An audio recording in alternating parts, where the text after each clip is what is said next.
Matiang'I.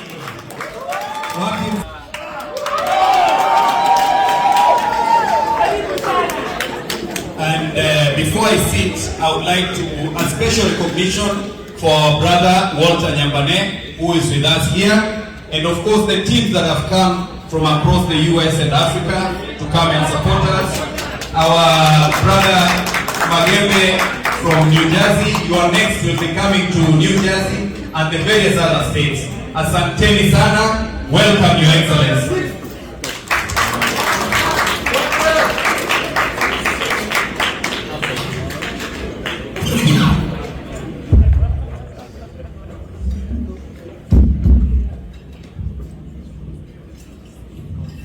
Good evening. I hope it works. Tafadhali tuketi, asante sana. I was told long time ago that the microphone is the most important tool of a politician. So if it doesn't work for you, it means your career has not begun. So I hope my career begins by this microphone working.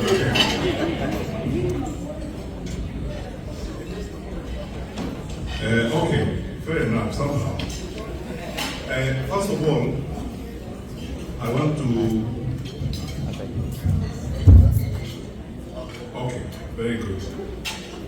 Habari zenu? Good evening. Good evening. How are you today? Very happy. I told you a long time ago, but be very careful what you say and how you behave when you are excited. As many of you know, and this is something I've been criticized about a lot, I don't smile a lot. Because the world is about serious business, I'm a very serious person. But today I'm very excited, so I'm going to use the words and advice I got that time. Be careful what I say and how I behave when I'm excited. First of all, let me begin here. I want to very sincerely thank the Lord for the opportunity He has given us for this day. Quite frankly, many of you in this room know we've had a lot of back and forth on whether or not we are going to meet here. When we finally agreed to meet, I was told we have a big meeting tomorrow.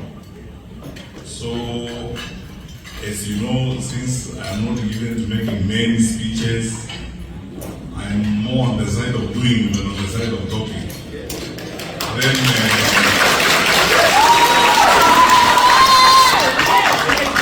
I asked my brothers and friends, so what do you want me to do on Saturday evening? They said, no, on Saturday evening we're just going to have dinner. I welcome you to Minnesota. Get to meet us in our usual home nature, and then from there we'll meet for a meeting the following day. So, because you said I was coming home and we were going to eat, I didn't see the need of putting on a tie, because when I eat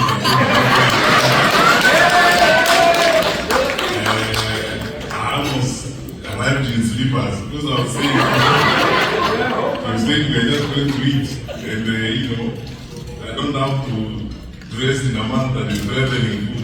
So then we just arrive, you manage yourself. But anyway, here I am. I want to thank all of you,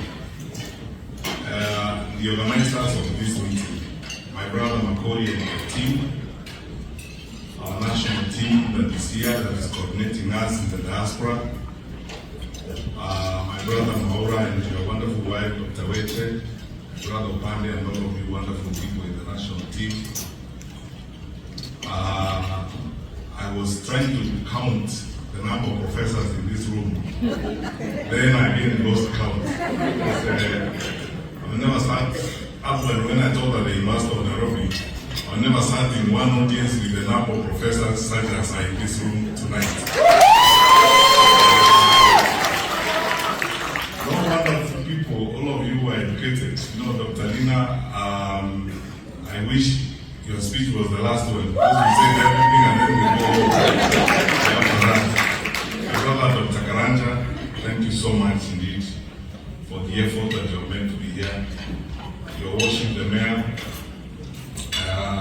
Asha, thank you for the memories of Moi Nairobi girls, and so on and so forth, and things we talk about. In this audience, there are many people that I share the story of my life with. My Sabbath school teacher was here, so don't ask me about religion any time, because you know that I actually started going to church when I was in Grand Rome, because you have seen my Sabbath school teacher here. My private school classmates, Professor Otiso and the rest are here. So I'm one of those people who don't think I go to order to prove that I went to school.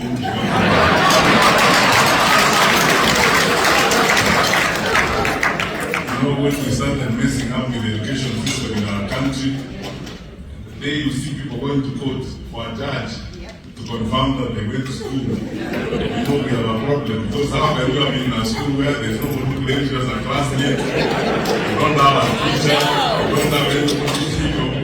You have to wait for the judges to tell us that you actually went to school, right, and so on. And you don't need a judge to tell us that you went to school, because you must have a classmate like I do here, and so on.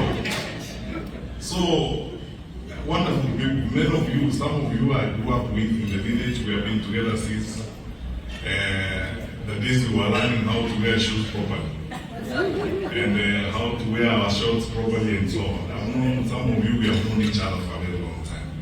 So I thank you, my sister, Representative Mulder. Thank you so much for your friendship, for your support, and thank you, wonderful people, for your love and the commitment and everything I've seen here tonight. I saw Professor Nyango Man. Oh yeah, there he is. Thank you so much for your advice, and all of you wonderful people. Pastor, thank you so much. I needed to say something earlier, but then I discovered you were in the room, so I need to be also careful about the things I say here. Because I was going to say that I've met a lot of people here, including my boyfriends and Hollywood and girlfriends, and I feared the girlfriend me. But Pastor, just, it means girls who are my friends.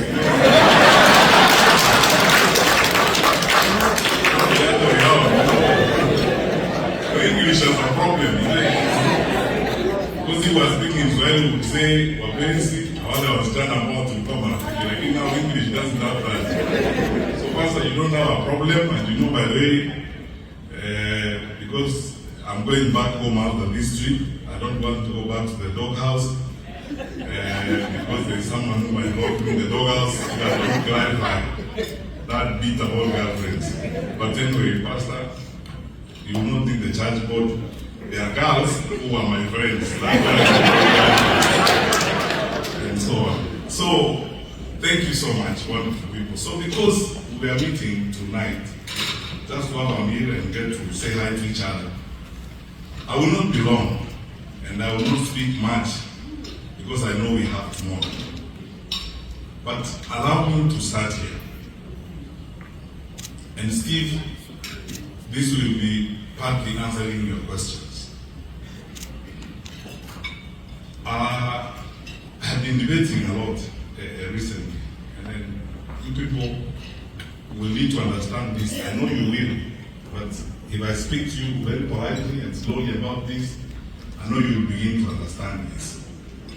Many of you, especially those that have said grew up with me in my village, know that we grew up from humble beginnings.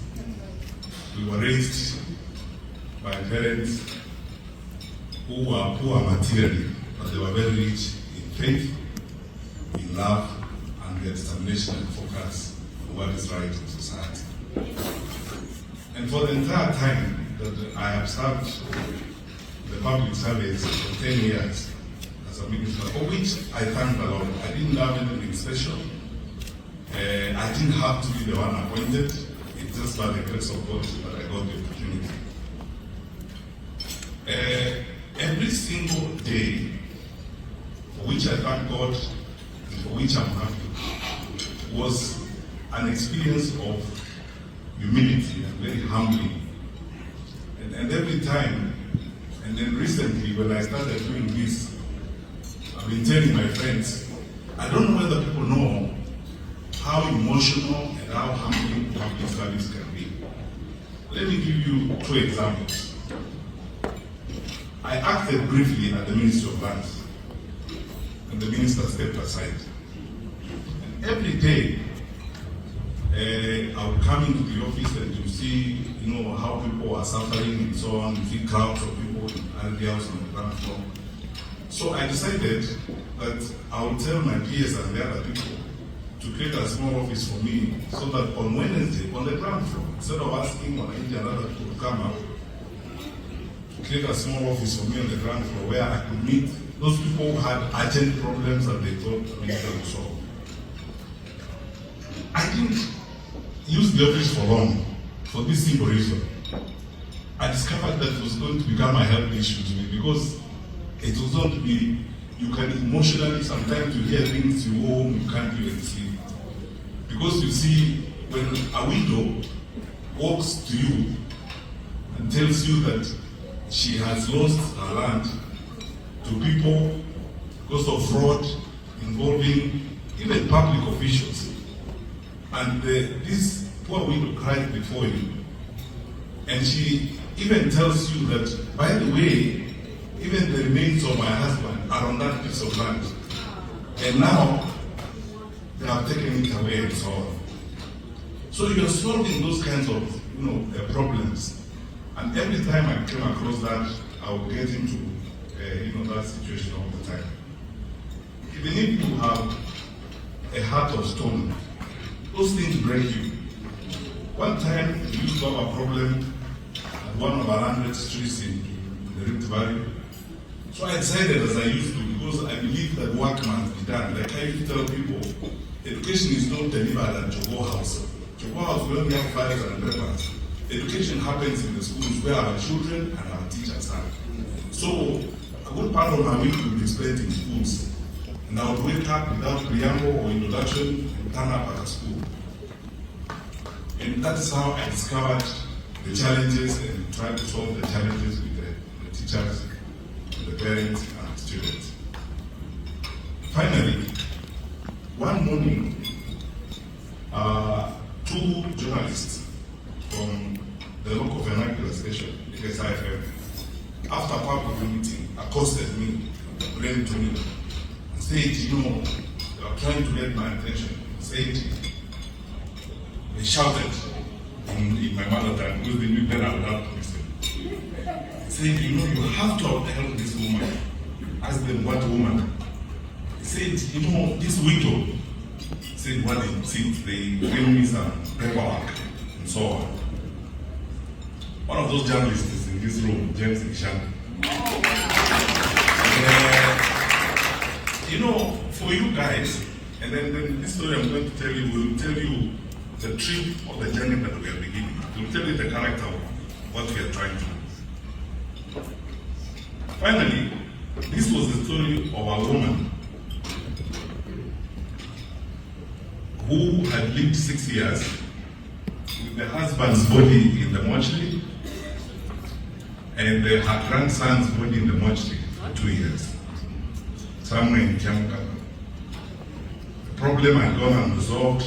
Mother had gone to court so many times, and I was shocked, first of all, when I heard about it. So I promised them, as usual, I will get into it. I got into it, I called everybody responsible, including the Minister for Lands at that time. We had conversations, we called in public officials.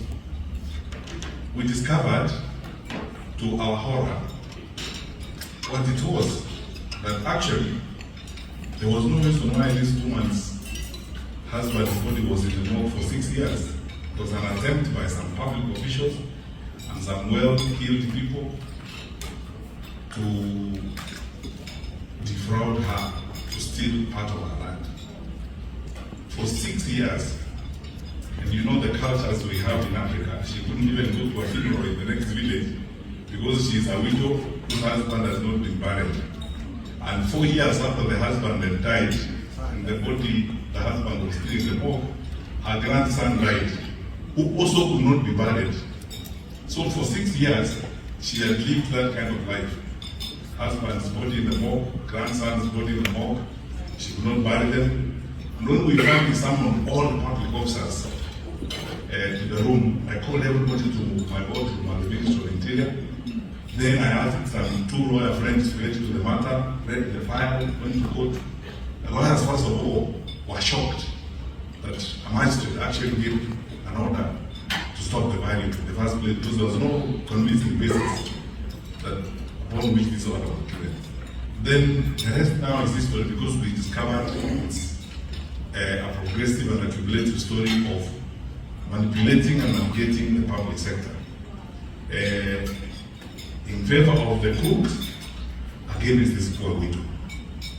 So I went into this matter with my characteristic energy,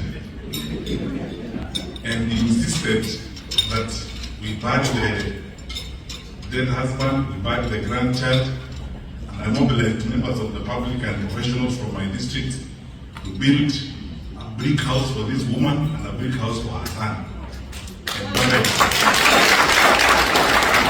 And to make sure that people don't repeat this kind of nonsense again, I flew there even with the Minister for Lands to that home to show the village that this is not the way people are supposed to live. Why am I telling you this? I'm telling you because still, public service for me is actually an endless journey of eternal humility. It's service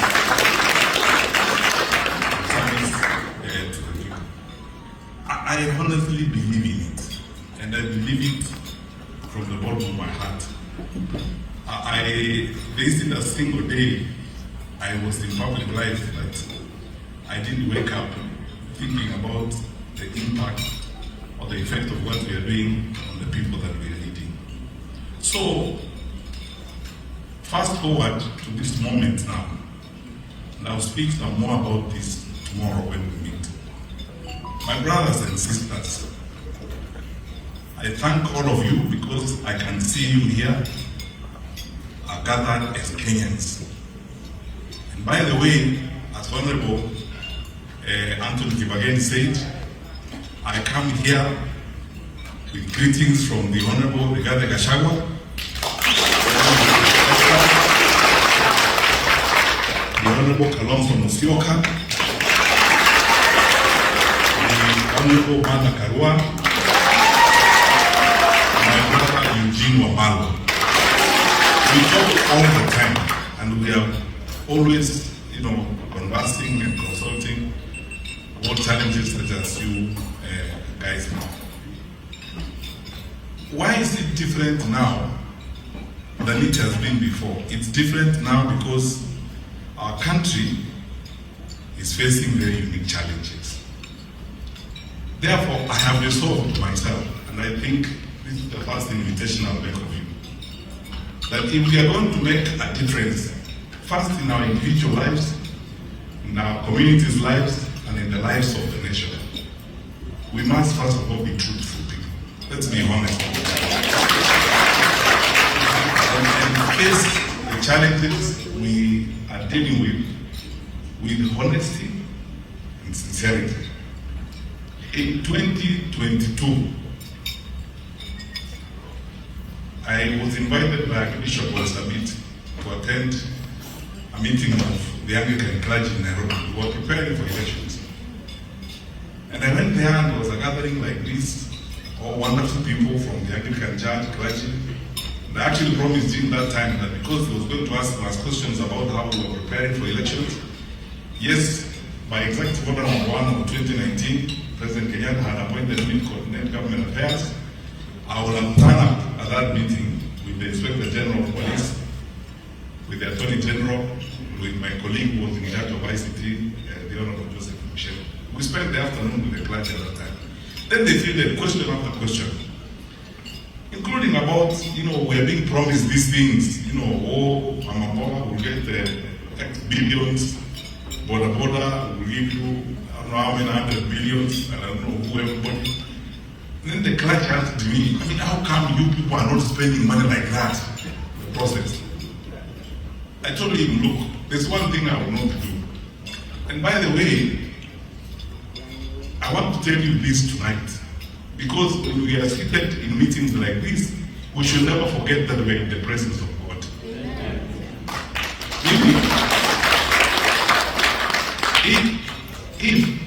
If to get along and to go forward, I'm going to be forced to lie, to start creating things here. Look, I want to be very honest with you. I would rather not get that job. I'm not interested in lying to people,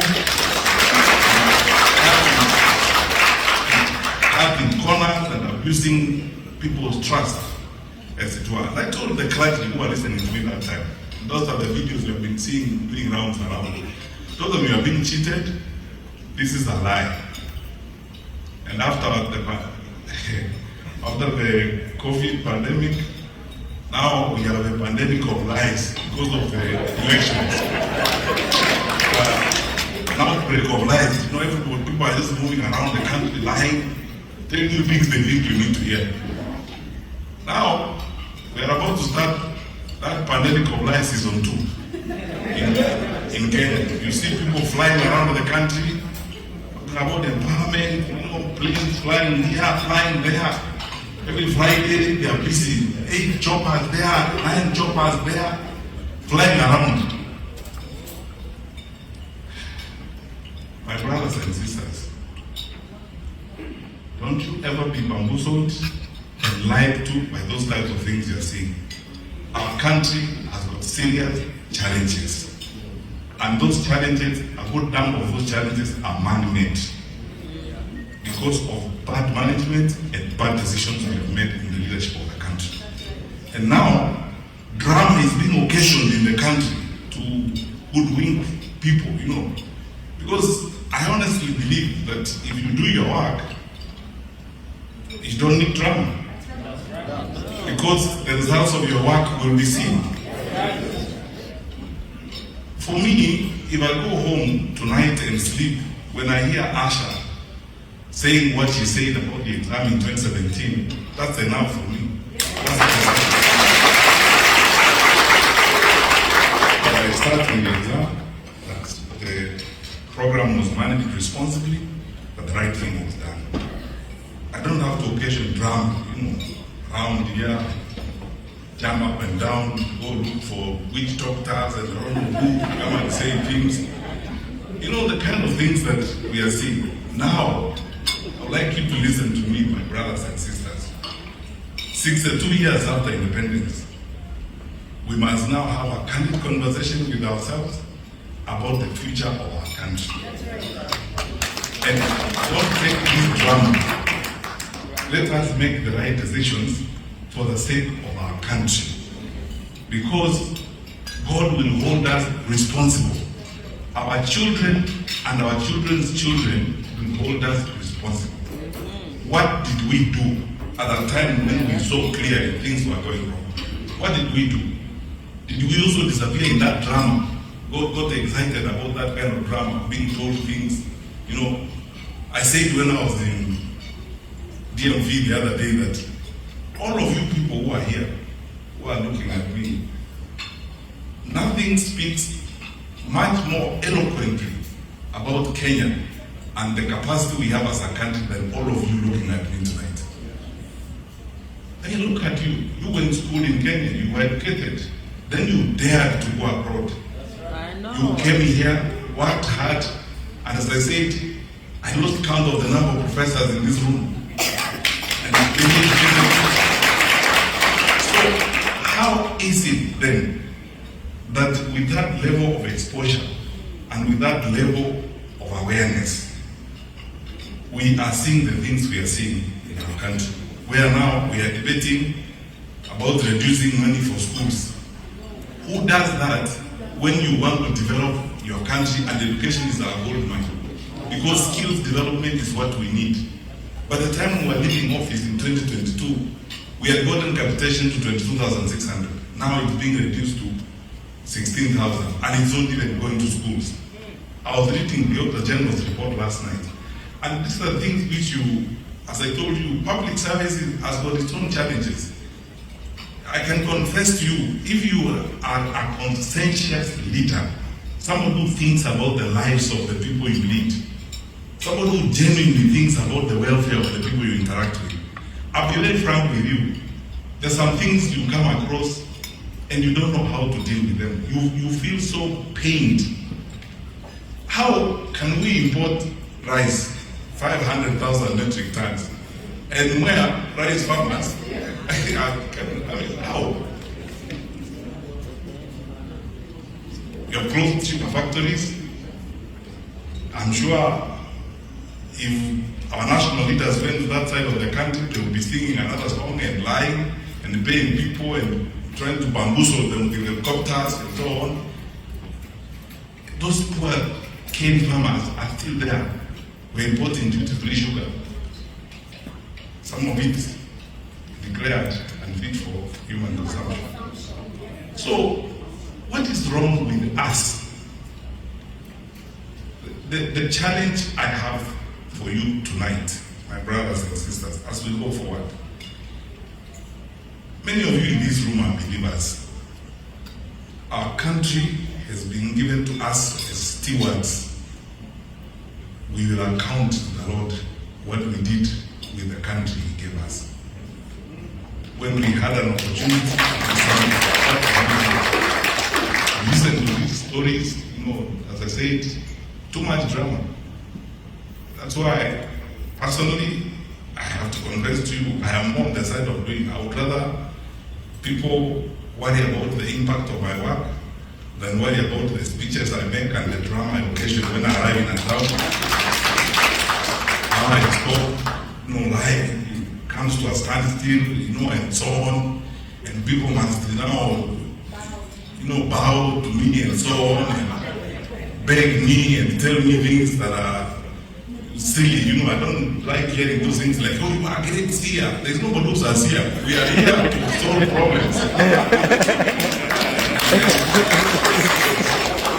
And that's why I said, and this will remain my mantra, I'm coming to you and I'll speak even in greater granular detail tomorrow to ask you that by the grace of God, when we get to that point, I will ask for your vote, but also hold me to account.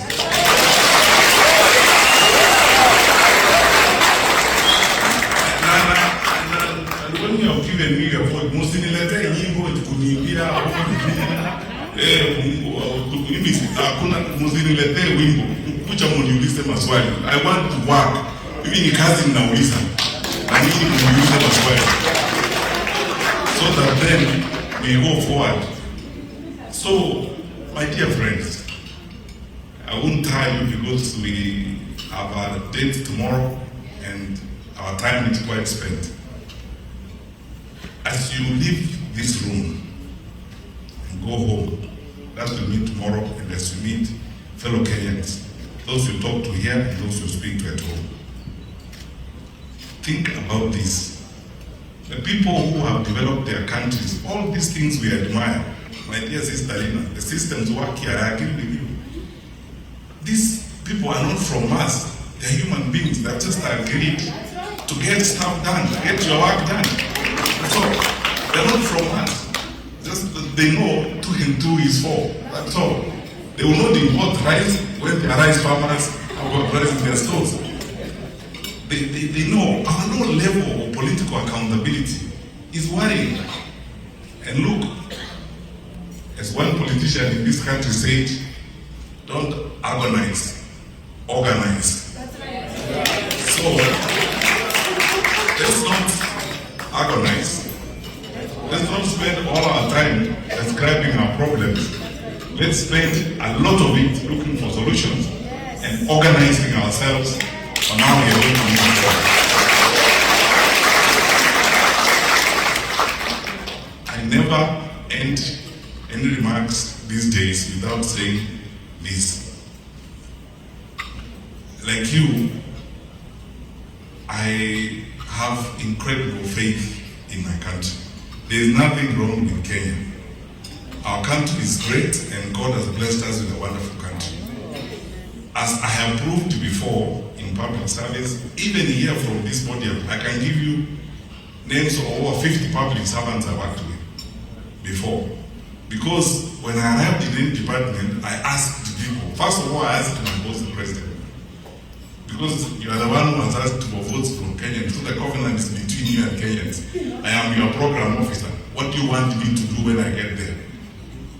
He tells me, like in the case of the Minister of Education, this thing about examination cheating is going to destroy us as a country. We have a problem with learning content, figure out how we can resolve the problem, and so on.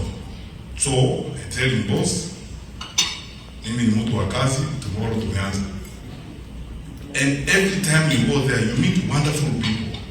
That's when I worked very closely with the late, my brother, Professor Magoa, and all these people. When you sit down, you're brilliant. I mean, we are spoiled for choice. It's shocking that we are performing the way we are in some cases. Smart people who have got solutions. I call in the leaders of the secondary school science association. I shake hands with them. We sit down, we work on solutions. And people have suggestions. All they need is trust. That they trust you as a leader, that what you are telling them is going to work. That you don't tell them today, change it tomorrow, or alternatively, you tell them we are running a free system that is working, but you are the one receiving bribes at night. It doesn't work that way. Because you have to walk the talk, live your word, and nothing beats exemplary leadership. Because people will believe your actions more than they will believe your words. Does it work? So, my dear friends, I believe we have a great country. And I can tell you this without fear of contradiction or any doubt or hesitation. We will build our country. We need to pull ourselves together. We will resolve the challenges we have. We will fix them. And we will move forward. We are a resilient country. Our people are great. I can give you numerous examples. I was the Minister for Security during COVID. And during COVID-19, it's incredible what I saw, the spirit of the Kenyan people. The Kenya Association of Manufacturers, there's a woman called Phyllis Wakiaga, if you know her. Fantastic lady, CEO. Kenyan business people donated a water tank for every police station. Without anybody paying them. And they told me, Minister, we will take the water tanks. And so that our police officers can wash their hands. I went to a roadblock at night in Nimuru, somewhere there at 1 a.m. to figure out, because that's one of our major routes of movement, so that we're dealing with the spread of infection. And I discovered that a businessman had agreed to supply our police officers on that roadblock with bread.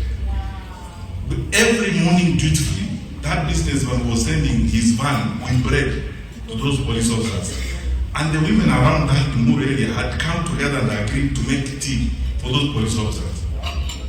In Katani, somewhere in Eastern Province, I went to a roadblock. I spent a Sunday afternoon with some women who really touched my heart.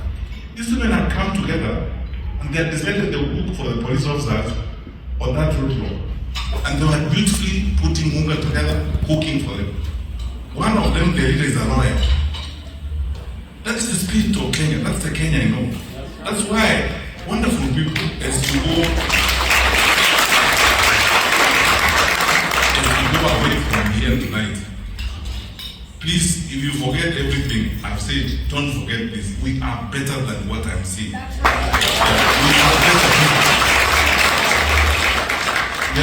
We have better people than the management I'm seeing of our country. Where thugs carrying weapons are moving side by side with uniformed police officers. We are better people than that. We are a better country. In fact, for us, 62 years after independence, we are a better and decent country. Those are things that are not descriptive of Kenya. Kenya is better than that. And make no mistake, that is not our destiny. That very lowly behavior, that very crazy conduct doesn't speak about Kenya. It's just a group of individuals who believe that they would hold on to power through crude mechanisms like those. But we are majority and we are better people. We will say no and we will and move forward and build a strong country. We are better off together. So let's pull together and work as Kenyans. We enjoy being together one with another. I mean, I love all these guys who are seated here. For the several hours I've spent here with Dr. Karanja, for example, I've learned a lot. We have even schemed a number of things. I have learned a lot from Maura since we started working together and his wife, Dr. Weche, about how we need to now reorganize ourselves, our ideas and messaging and working together. There are so many people in this country. I was the other day talking with Professor Ogola and so on, who have got brilliant ideas on what we can do about our country. A while ago, last week, I was having breakfast with some friends of mine, like Ahmed Ali and so on. Serious guys, and saying, scheming how we can campaign for one of us Kenyans to get a senior job somewhere in some international organization here. You see, that is who we are. That is who we are as a people. You know, we look out for each other. We are together, and we should never, ever, ever accept to be divided, because bad leaders thrive when people are divided. So that they tell you, you know, this is in your Kikuyu, that primitive life of saying, oh, sasa hawa ndio kabila hii nataka kusumbua serikali. Hakuna mtu anataka kusumbua serikali. Shida yenu and your weaknesses and your incompetence ndio inasumbua serikali. And that one has not tried. Because incompetence is incompetent. Incompetence has no tribe. You can't say, what's the tribal background of incompetence? It's incompetent. What's the tribal background of criminal conduct? That is it. There's no tribal background. You can't say, oh, sasa unajua ni hawa Somali. There is nobody who thinks that way 62 years after independence. We are one country and we're going to be one country. And my brothers and sisters, let me tell you this. We must say no to those types of things and move forward by faith, armed with the commitment that we must have to our beloved country. And know this always, that as long as we are standing on the truth, and as long as we are moving in the direction of putting our people together and minding the welfare of our country, we will be traveling the direction of God. And that way, we will succeed. So, we will meet tomorrow. And when we meet, we'll discuss some more. Keep encouraging you, my brothers and sisters, those of you are in the diaspora. If this was a sermon tonight, I would entitle it Beyond Remittance. Let's stop talking about remittances. You remit, you are bringing money. We can't love your money and hate your ideas. So, I am one of those advocates, and I've discussed this with my colleagues, Rigathi Gachagua and Honorable Kalonzo Musyoka and Martha Karua and the others. If the petition, because last time when we were in DMV, we agreed with Akina Maura and the others that our petition is going to come from the diaspora to the IEBC to increase the polling stations in the US from 3 to 15.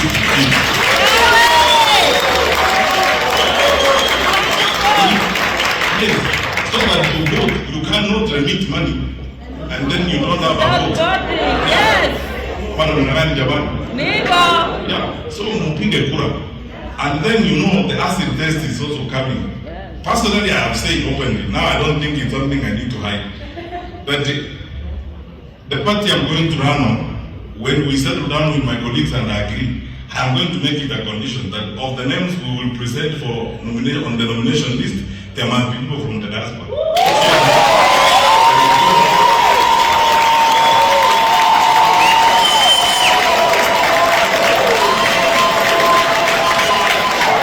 So that you can go to where these decisions are made. Because you see, mtu hawezi kukuambia leta tu pesa, mimi najua vile hapo nana baadaye. Hapana. We want you to be where the Inside.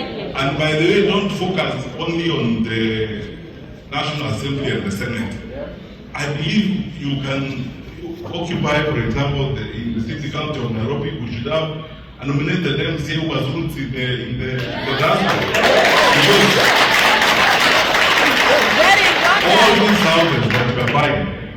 All these houses that you are buying, you are buying them where? They are not in air, you are buying them in Nairobi. And all these, these houses you people are putting money, you are buying them in Nairobi.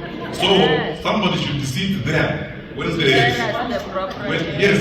decisions are being made to know how that is happening. And the various councils across the country, because when I was in government, the cooperative bank branch in Kisii was one of the highest recipients of remittances. From here. So you should actually have a nominee in that county assembly to see how the resources are spent. So don't just send the money. Now also send your voice and your vote and participate. And thirdly, your people have got good linkages with leaders in this country. Representative is here, and some of you can talk to the governors in this country and the senators. My dream is, the way I've seen other countries are ratcheting up their costs, you too should ask questions of the representative institutions of this country. Because diplomatic relations are between people and people. The leaders only chaperone those diplomatic relations. So, if the US government has a security compact with the Kenyan government, it is pure and legitimate for you in the diaspora to ask the Senate Foreign Relations Committee here whether the resources and the support that is coming through that relationship is being used to kill Kenyan citizens. So that these issues are addressed and they are understood. So that we don't always be unajua kuwa wangwana bila kuuliza swali haiwezi kutusaidia sisi kama namna gani. Wakati uungwana ni kuuliza swali. Ask a relevant question. Hiyo ndio kuwa muungwana. Muungwana si kukaa hapa tu na kuendelea hapana. Kuendelea sasa lazima kuuliza maswali. Sasa mimi nawaomba tafadhali. Think about these things as you organize yourselves. Participate in the affairs of your country now beyond remittances. And ask the questions that you need. And then you, by the time a guy hits Machakos and gets here to even know where the Senate Foreign Relations Committee sits, I mean, you guys know already. You can just put together a petition, go to the senator, and let this matter go there, ask the question, what is going on in my country? You have a relationship. Where is this resources going? You are giving. You know what is happening with them. That is how you help your brothers and sisters back home as we go forward. So my feeling is that now we focus on the future and we remain focused on improving our lives. So my brothers and sisters, do not lose hope. Some of those challenges that are happening are momentary. They are for now. We will overcome them. And if we pull together and work together, as we are saying, we will obviously improve the lives of our children. We will fix the challenges we are seeing in the education system right now. We will fix the challenges we are seeing in the administration of the country and clean up the country and have a better country as we move forward. I believe we are better people than this, and our better days are ahead. So, I ask for your prayers, for your support. We'll have some more conversations tomorrow. And as you go forward, please pass messages to the others who are not here, that we are one people. We are not a gathering of tribes in Kenya. We are a nation and we are building a country. We should therefore see each other or see ourselves in each other. The challenges that people face in Kericho are the same challenges people face in Nyamira, in Nyeri, in Nakuru, in everywhere in the country. So we cannot be foolish enough to listen to these stories of dividing us as a people. Let's keep together.